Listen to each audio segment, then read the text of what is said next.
En décembre 1968, Jim Lovell, Frank Borman et William Anders furent les premiers hommes à quitter l'orbite basse terrestre et à aller jusqu'à la Lune. En avril 1970, Jim Lovell, encore lui, Fred Haise et Jack Swigert montent à bord de la mission Apollo 13. Mais suite à un incident, les 3 astronautes ne purent pas aller sur la Lune. Il fit donc le tour pour rentrer sur Terre. En passant très près de la Lune, à environ 180 km de la surface, ils sont allés à 400 000 km de la Terre. Mais sont-ils réellement les hommes ayant été le plus loin de la Terre ?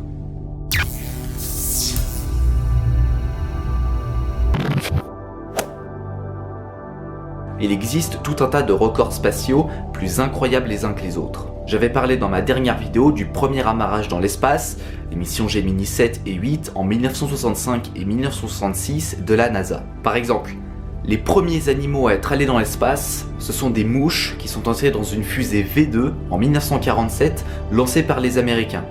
Et la fusée est allée quand même à plus de 108 km d'altitude.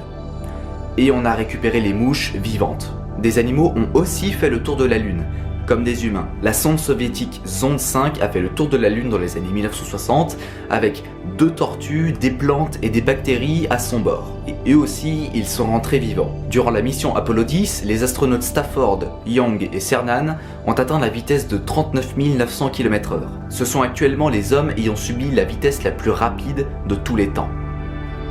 Mais juste pour les humains. En 1976, la sonde Helios 2 a atteint la vitesse de 250 000 km/h en passant à 4 millions de kilomètres du Soleil. Et à cette vitesse, on peut parcourir la distance Terre-Lune en 1h30.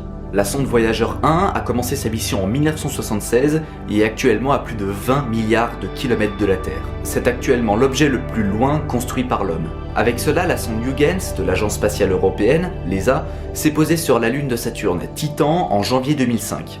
Et c'est actuellement l'objet construit par l'homme qui s'est posé le plus loin. Il y a des sondes qui se sont posées sur la Lune, sur Mars, sur Vénus, et il y en a qui se sont posées sur Titan, à 1,5 milliard de kilomètres.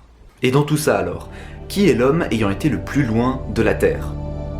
Avant de répondre à cette question, je vais faire un petit aparté. En 1781, William Herschel découvre la planète Uranus.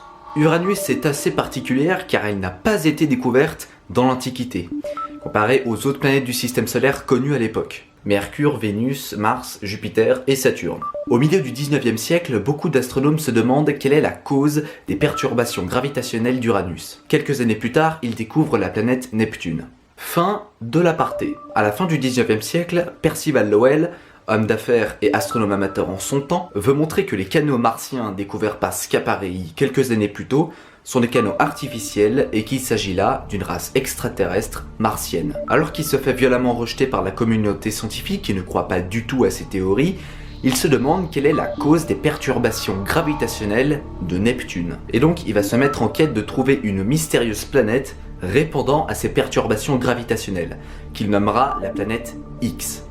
Il mourra en 1916 sans jamais la trouver. C'est Clyde William Tombaugh, un jeune astronome américain, qui hérita de ses recherches. Il reprend donc la quête de Percival Lowell, celui de découvrir la cause des perturbations gravitationnelles de Neptune. Un soir de mars 1930, il observe un truc dans le ciel. Au fur et à mesure de ses observations, il se rend compte que cet objet ne se déplace pas correctement par rapport aux autres étoiles. Bref, il a trouvé quelque chose.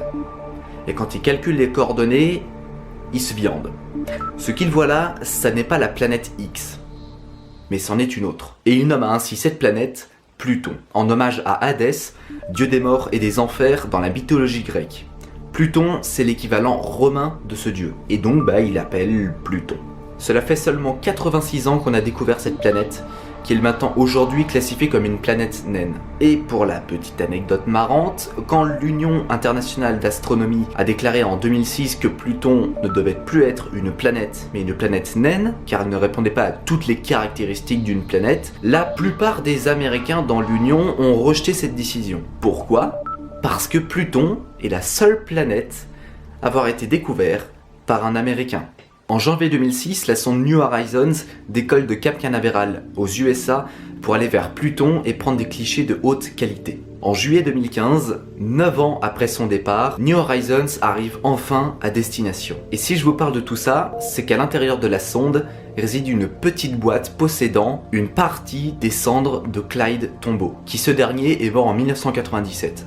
Voilà, c'est actuellement l'homme qui est le plus loin de la Terre, et ça le restera pendant très longtemps. À l'heure où je poste cette vidéo, une partie des cendres de Clyde Tombaugh se situe à 6 milliards de kilomètres de la Terre. Et petit à petit, New Horizons se dirige vers l'espace interstellaire. Et personnellement, je pense que c'est mon record spatial préféré. Voilà, c'est la fin de cette vidéo, j'espère qu'elle vous a plu. N'hésitez pas à partager cette vidéo et à vous abonner à ma chaîne YouTube si ça n'est pas déjà fait. On se retrouve l'année prochaine pour un nouvel épisode. Et d'ici là, prenez soin de vous et pensez à Clyde Tombaugh. À bientôt.